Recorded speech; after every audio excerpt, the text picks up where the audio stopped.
El Mencho had the upper hand over everyone in Mexico, from small-time officers to high-ranking politicians. And all that violence is only to have leverage in the negotiations with the government, with politicians, right? They create these chaos to go and sit with the local politicians and say like, okay, do you want more or shall we negotiate this stuff? Everyone knew the CJNG is in control of the government, not the other way around. Now, it seems like Mencho's bloated empire is coming to a brutal end as he is getting a taste of his own bitter medicine.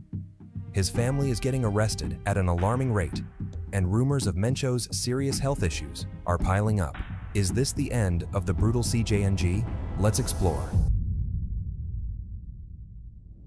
It was August 2016, and two Chapitos were celebrating a birthday. Ivan Guzman, age 35, and his 29-year-old brother Jesus had spent the entire week indulging in the pleasures of the resort city. As Sunday, the eve of Ivan's 36th birthday unfolded, they secured a reservation at the prestigious La Leche restaurant for their celebratory gathering. There was no question about it. El Chapo's sons could get a reservation anywhere in Mexico, accompanied by 6 men and 9 women, all dressed impeccably. They occupied a grand candlelit table at the heart of the immaculately white room. Champagne flowed as they joyfully serenaded Ivan with happy birthday. As the night drew to a close though, their festivities were abruptly interrupted when 6 armed men, wielding assault rifles, barged in. In a swift and calculated move, one of the assailants forced Ivan to his knees, delivering a vicious blow to his ribs that sent him sprawling to the ground. Jesus. Alfredo found himself with a firearm pressed against his temple. Within moments, the brothers and their male companions were forcibly escorted outside to awaiting SUVs, leaving the women unharmed but shaken. The entire ordeal transpired in a matter of minutes, described by the restaurant's owner as violent yet remarkably efficient. And just like that, without a single shot fired, the 2 Sinaloa kingpins were snatched away in the dead of night. Chapo's sons found themselves in hot water by partying in the territory controlled by Sinaloa's newest and fiercest rival, a rising cartel figure known as Ruben Oseguera Cervantes, also known as El Mencho. Besides possibly Rafael Caro Quintero, the notorious Guadalajara drug lord still wanted for the brutal slaying of a DEA agent in 1985, Mencho is arguably the primary focus of America's anti-cartel efforts. As a DEA insider succinctly puts it, it used to be all about Chapo. Now, it's all about Mencho. In just a short span of around 5 years, Mencho's CJNG reached unprecedented heights, achieving in a mere fraction of the time what took Sinaloa a whole generation. This cartel has rapidly expanded its influence, establishing intricate trafficking networks that span dozens of countries across 6 continents, with territorial control extending over half of Mexico, encompassing coastal regions and border areas on both sides of the nation. CJNG's reach is shocking. They even own most of the Michoacan avocado industry. We'll get to that in a bit. A classified intelligence report from Mexican authorities obtained by El Universal newspaper, dubbed CJNG as the most pervasive cartel in the country. Specializing in methamphetamine and later fentanyl, CJNG has strategically targeted lucrative markets in Europe and Asia while maintaining a discreet presence in the United States. This strategic approach has allowed the cartel to amass an enormous war chest, estimated by some experts to be as high as $20 billion. As one former DEA agent, who requested anonymity for safety reasons, points out, these individuals possess substantially greater financial resources than Sinaloa ever did.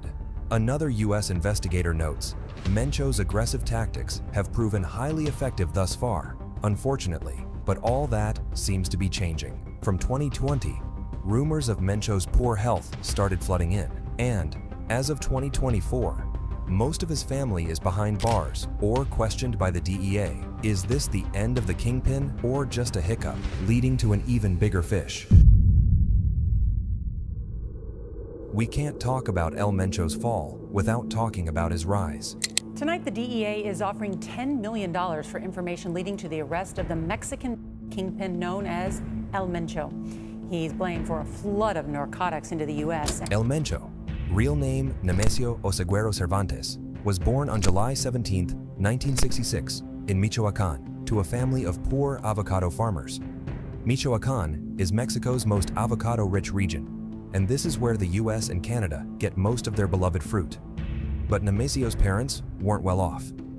In fact, they were living hand-to-mouth, and they didn't see another way for their kids either. Their future was certain: avocado farming. There's another side to the story, and it's crucial to Nemesio's rise to power. From a very young age, he was exposed to cartel violence. A lot of teenagers and avocado farmers in the region were working for cartels to supplement their income.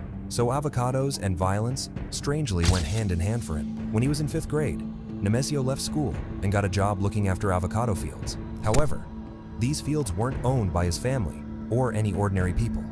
They were the property of the Milenio Cartel, which was one of the most powerful Mexican cartels at the time. For the Milenio Cartel, the avocado trade was profitable in itself, as they often extorted farmers and seized control of their money. This is relevant. Mencho would do the very same later.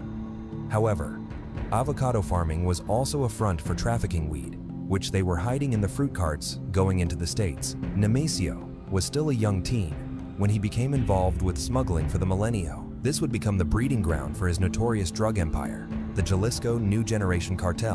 The economical power behind the Cartel Jalisco, they literally started with avocados, so they were farmers. They literally started moving from avocados to chemical precursors to make drugs like methamphetamine. It's like, okay, so what the US market like? They like their avocados from Mexico and their meth from Mexico. Aged 18 or 19, Nemesio illegally moved to Northern California, hoping to make more money. It wasn't long before he started selling heroin and meth, but he was arrested twice within 4 years, and the second time, he was deported back to Michoacan, together with his brother Abraham. Interestingly enough, before the arrest, Nemesio warned Abraham that a certain deal was a setup. Nemesio had an eye for these sorts of things, but as Abraham insisted on carrying on, the two got arrested. In his mid-20s, Nemesio was out of prison, had a new nickname, El Mencho, and back with the Milenio Cartel. Except now, a new cartel was dominating Michoacan, and they were more brutal than anyone before them. Their name was Los Zetas. They were an offshoot from the Gulf Cartel, and they were now butchering Gulf sicarios during one of the bloodiest cartel wars in Mexico's history. They burned these individuals in a 55-gallon drum using diesel because diesel burns slower. They've had people's heads cut off, thrown into a disco. They also awarded medals of honor to the most brutal soldiers and encouraged unspeakable torture over quick deaths. Mencho found this inspiring.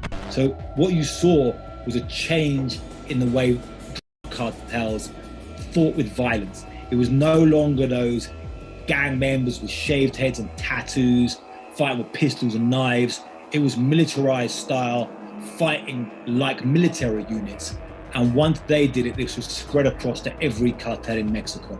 Amidst the conflict between Los Zetas and the Milenio Cartel, El Mencho made a strategic move to Guadalajara, where he struck a deal with El Chapo. During the late 2000s, El Mencho assumed control of Sinaloa cartel operations in Colima and Jalisco. In 2009, the Milenio Cartel suffered a huge crush following the arrest of its leaders. Seizing the opportunity, El Mencho asserted himself as the new leader of the Milenio Cartel, sparking a heated debate among contenders vying for the title of Kingpin. The Milenio Cartel thus splintered into two rival factions, La Resistencia, or the Resistance, and Los Mata Zetas, the Zeta Killers. Mencho was the Zeta Killer.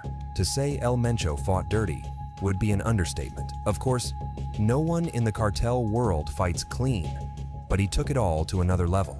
He started a smear campaign against La Resistencia and turned a lot of its members in for extortion. Slowly but surely, La Resistencia was decimated either by brute force or by the police, with information from Mencho. Within a year, El Mencho was the last one standing. By 2010, the Zeta Killers had turned into the CJNG. The Milenio Cartel splintered over, and one of those splinters was Cartel Jalisco Nueva Generación, the CJNG. Within a few years, the CJNG went from being a small territorial expansion to one of the leading criminal organizations in the country. El Mencho did this through sheer intimidation, not bribery like Pablo Escobar or El Chapo. Not that these two men did not personally torture people too. It's just that Mencho did more of that and less of the other stuff. And he'd learned this from his enemies Los Zetas. Also, paramilitary uniforms and weapons intimidate rival cartels and the police force. And in July, footage would emerge of that CJNG convoy. These gunmen call themselves the elite group and pledge allegiance to El Mencho. They have a very intelligent strategy, which is basically branding themselves and looking like paramilitary power. They do have their full letters, right? The CJNG on their vests. They dressed as properly military. They also have these high caliber guns. They have what they call those monstros, which are really basically like man-made tanks, you know? Mencho employed the very worst people. Violent, power-hungry men who take pleasure in hurting others. His armies terrorize officers and civilians, and his men are more like a pack of rabid dogs, jumping at anyone who looks at them the wrong way. At one point, El Mencho had an army of evil clowns who flayed their enemies alive. Honestly, it doesn't get much worse than CJNG employees. By 2017, Mencho was Mexico's #1 enemy and on the DEA's most wanted list. Tonight, the DEA is offering $10 million for information leading to the arrest of the Mexican drug kingpin known as El Mencho. He's blamed for a flood of narcotics into the U.S. At this point, he had so much money. He had military equipment just as advanced as the Mexican armies. The latest cartel target, Mexico's military. The Jalisco New Generation cartel took the fight to the next level, shooting down a military helicopter with a rocket-propelled grenade. Known by their Spanish acronym CJNG, they are equipped with military weaponry, grenade launchers, drones that drop bombs. They're using booby traps, landmines, and these homemade armored trucks called monsters. And indeed, he was going after the army itself. ¿Un dron o qué? Ese mero. ¿Dónde está el dron? Está volando derecho arriba. Hay un dron. And when he had it all, Mencho was still unsatisfied. He went to his home state of Michoacan and preyed upon the avocado industry. The CJNG extorts the poor farmers of Michoacan and sends death threats to their families until they freely offer their farms and earnings to the CJNG. Mencho simply followed the trend again. The demand for avocados saw a huge surge in the US, so he infiltrated the farming business in Michoacan. Thousands of innocent farmers and their families died because of it. In Michoacan, the avocado industry, first they start like taxing them with like 10% of their gains, and then they say like, why is it not easier just to take over?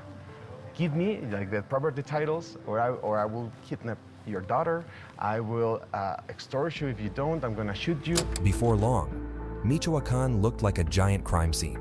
Dead bodies hung from bridges.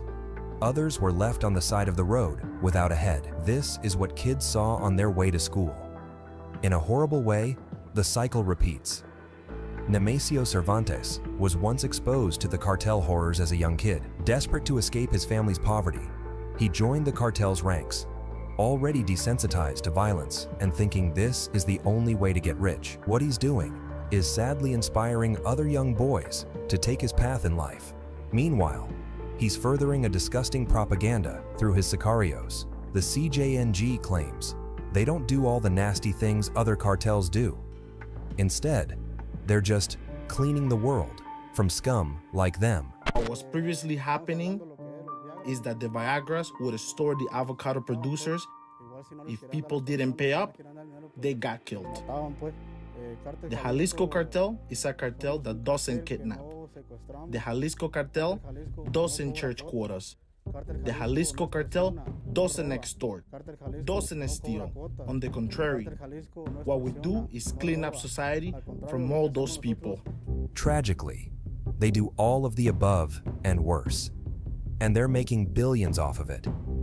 But their heroic discourse is meant to attract young, vulnerable kids from impoverished backgrounds and keep locals vouching for them. supporting their businesses instead of Sinaloa and other rival cartels. It's just like Pablo Escobar's humanitarian discourse, manipulating millions in the 1990s. Sadly, people still fall for this today. But what goes up must come down. And starting in 2020, Mencho's horrible empire has suffered several blows. Judy, this is the story of like father, like son. The men oversee Mexico's most feared new generation cartel, according to law enforcement, that controls the vast majority of illicit sold in Metro Chicago. Tonight, the man they call El Mencho is still a fugitive, but his son, the so-called Menchito, has just been extradited from Mexico to face U.S. prosecution. Ruben Oseguera Gonzalez was extradited in February 2020 when he was 29 on drug and machine gun trafficking charges. According to the DEA, Menchito was only second in command to his dad. Much like Chapo's sons, he was a trusted right-hand man and commander in the CJNG, groomed from a young age by his monster dad. To this day, there is a $10 million reward for any clues leading to El Mencho's arrest. He is wanted for murder, kidnapping, racketeering, and of course, running one of the most powerful empires in the world. Based on the reward that's out for him, he is a prime DEA target. Well, there's no doubt about that because he leads one of the most powerful cartels in Mexico, and he's important for us to look at and look at hard. However, DEA agent Bob Bell said even Mencho's son is a huge blow to the CJNG. From a U.S. prison, Menchito won't be able to help his dad run his empire. Taking off one or two, even significant targets makes a difference, but to really impact the organizations, we need to treat these transnational criminal organizations the same way we treat trafficking organizations and completely dismantle those organizations. Shortly after, there was this news.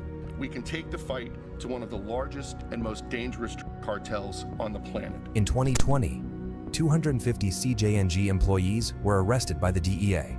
That's right, 250. And around the same time, Mencho's daughter, Jessica, was also arrested on money laundering charges. On June 11, 2021, she was sentenced to 2.5 years in prison for her role in the CJNG. On March 14, 2022, she was released early on good behavior. She owned J&P Advertising, SA de CV, and JJ Gon SPRDRL de CV, both of which had been designated by the Office of Foreign Assets Control.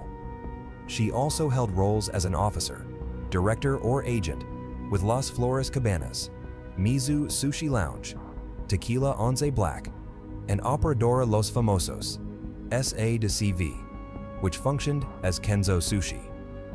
The Department of Treasury's Office of Foreign Assets Control found that the companies had been linked with the Jalisco New Generation Cartel's transnational drug trafficking ventures. Kingpins like Mencho rely on their most trusted ones to launder money for them. That's the easiest way. Open businesses that look legit enough and use them to launder the endless stream of blowed money coming in. Thankfully, the DEA and other authorities know this, so they'd been keeping an eye on Mencho's family for a long time. Now, his son is in prison for a long time, and his daughter, although released, can't think of laundering money anymore. She knows she's being supervised 24/7 by authorities in both Mexico and the US. After her release, she told the judge, "This has been one of the hardest experiences of my life. I have been separated from my children. I had never been separated. That is why I apologize, and without a doubt, I regret everything I have done that could have caused some damage. I ask your honor to have mercy on my sentence. I know I have made a mistake, but I have learned from it, and I will never repeat it as a mother. I ask for a second chance." And this was not the end of the DEA's blows to the CJNG. Y lo van a traer a los Estados Unidos. También lo va a pasar a él lo que pasó al Chapo. Va a tomar su vida en una prisión aquí. In December 2022, The Guardian announced the arrest of Mencho's brother Antonio. Antonio Oseguera Cervantes, brother of the Jalisco New Generation cartel boss known as El Mencho, was arrested on Tuesday in the state of Jalisco by the Mexican Army, working with the National Guard, the Attorney General's Office, and the National Intelligence Agency. According to the military, Oseguera was involved in money laundering, purchasing large quantities of weapons and coordinating violent attacks against rival groups, as well as international drug trafficking. The arrest represents a forceful blow to one of the criminal organizations in the country, since he is considered within its structure as one of the alleged main logistical and financial operators and generators of violence, the Mexican military said in a statement. In April 2024, another headline announced the imminent demise of Mencho. His other brother, Abraham, was arrested in Michoacán. Over the past 5 years, López Obrador has sought a less confrontational approach to Mexico's raging gangland violence, arguing that the priority should be placed on root causes of crime, like poverty and joblessness, versus direct attacks on the cartels. Abraham Oseguera, also known as Don Rodo, was detained on Sunday by Army soldiers working with National Guard police in Outland de Navarro, Jalisco. According to a statement from the Defense Ministry released later on Monday, the statement added that the detainee, found with a couple of firearms plus ammunition cartridges, is considered one of the cartel's main logistics and financial leaders, coordinating both drug trafficking and sales in the area where he was arrested. He was later transferred by the country's Air Force to Mexico City. Indeed, Abraham, aka Don Rodo, was one of the CJNG's most trusted commanders, so his arrest comes as a huge blow to Mencho's organization. His family is dropping like flies. 4 of his immediate relatives getting arrested in a span of 4 years is a lot. These might be his most trusted soldiers. Kingpins are notoriously paranoid. They have made tons of enemies to get to the top of the cartel world, so a lot of people want them gone. Also, cartels are a dog-eat-dog world, and just as he betrayed many to rise to power, many will want to betray him. That's why kingpins tend to not trust anyone outside their family. So it's safe to say, Mencho is slowly losing his right-hand people, and he can't get new ones that easily. Then, there is one final rumor, one which might announce the final fall of the notorious CJNG. In late 2020, it was reported that Mencho suffers from kidney disease and had built his very own hospital in a village called El Altihuatl to help treat it. By December 2023, reports came that he had in fact suffered kidney failure. This means that he is confined to his home hospital and relies on others to rule over his cartel. In February 2022, even darker unconfirmed rumors popped up in Colima. José Bernabe Brizuela Meraz, alias La Vaca, and his cartel in Colima left several narcomantas messages. Banners all around the city spoke of El Mencho being dead. La Vaca used to be a serious Mencho loyalist, but believing he was dead, he deserted the cartel. And when drug lords begin to quit work, it means they no longer trust the big cartels. So with all the rumors around El Mencho being dead or very ill or out of the cartel, that started, I guess they started like around 2020 when we started reading about El Mencho being out of the cartel Jalisco. I reached out to 2 middle range commanders inside the cartel Jalisco Nueva Generación. One of them believed that he was just literally just out of the cartel. He's well, he's alive. He's just like stepped up or stepped out of the cartel. And the other guy believes that El Mencho is actually pretty ill or might even be dead. The $10 million reward for Mencho's arrest still stands. This means that, despite their research, the DEA did not confirm any of these rumors. It's likely Mencho is alive, hiding in his usual mountain hideouts, and struggling to rule his cartel amidst health issues. However, it's easy to see how he doesn't hold the power he did 7 years ago. While the CJNG is still considered one of Mexico's most brutal cartels, its top commanders are getting arrested one by one, and without his family by his side, a sick Mencho could only hold down the fort for so long. It might not be long until he himself is arrested or unalived by a rival cartel member. But would an end to the CJNG mean an end to violence in Mexico? Hey, thanks for tuning in. What are your thoughts on El Mencho's situation? Do you think a criminal organization as big as the CJNG can crumble? Let me know in a comment down below. And before you go, you know the drill. Like, subscribe, and hit that bell button. See you next time.